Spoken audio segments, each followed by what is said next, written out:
not listen to this recording near an elevator, especially if the building you're in has more floors than it should. Because some people reported the doors opening for no one, and a floor that was never built.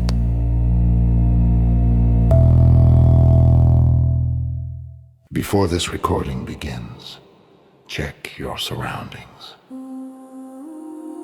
Some listeners have reported hearing an additional sound hidden within this tape.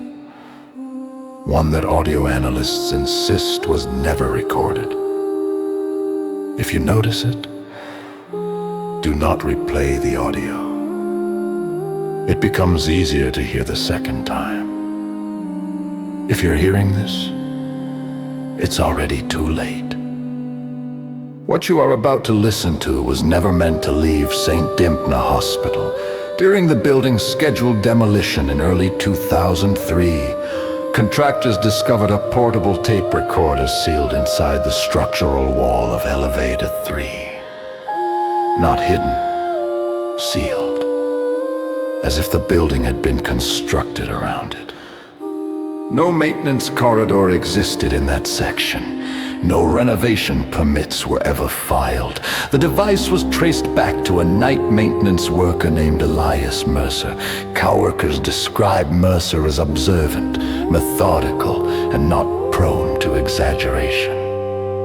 3 weeks before his disappearance, Mercer submitted multiple reports describing Elevator 3 descending below the hospital's lowest documented level. Engineering dismissed the claims as a calibration error. Mercer disagreed. He wrote that the descent felt wrong. Longer than the physical height of the building allowed, as if the cable continued unwinding into a space that had no bottom.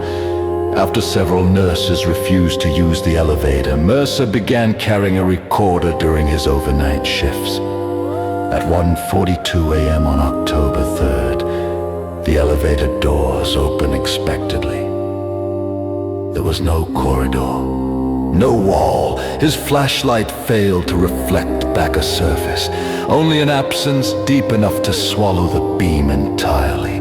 Mercer logged a single sentence before ending his shift. There is no floor there. 2 weeks later, October 17th, 2:13 a.m., Elevator 3 descended again. This time, Mercer was inside. What you are about to hear is the final recording recovered from his device. When investigators reviewed the tape, they initially concluded it captured only Mercer's voice. But some listeners strongly disagree. Pay close attention to the timestamp at 07:16. There is a moment when Mercer stops speaking, yet the recorder continues running. Audio specialists later confirmed something deeply unusual. The frequency of a second sound overlaps his breathing perfectly, meaning whatever produced it was standing impossibly close to the microphone. Mercer was never seen again. At 3:02 a.m., the elevator returned to the lobby on its own. Empty. Surveillance shows the doors opening, waiting, and closing again after 19 seconds. No one entered. No one exited.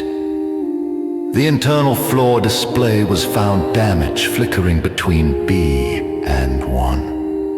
Hospital archives confirm no sublevel was ever constructed beneath that section of the building. Elevator 3 was welded shut the following morning.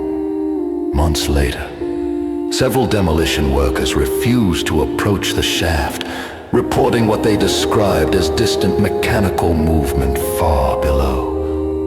This was noted despite the hospital having no electrical power at the time. Before this recording begins, you should know one final detail. In rare instances, listeners wearing headphones have described a brief sensation of downward motion. Others reported hearing elevator doors open somewhere behind them. If that happens, do not turn around. In the final seconds of the tape, Mercer stops speaking. But the recorder continues for 11 more seconds. Investigators were never able to determine who pressed the stop button.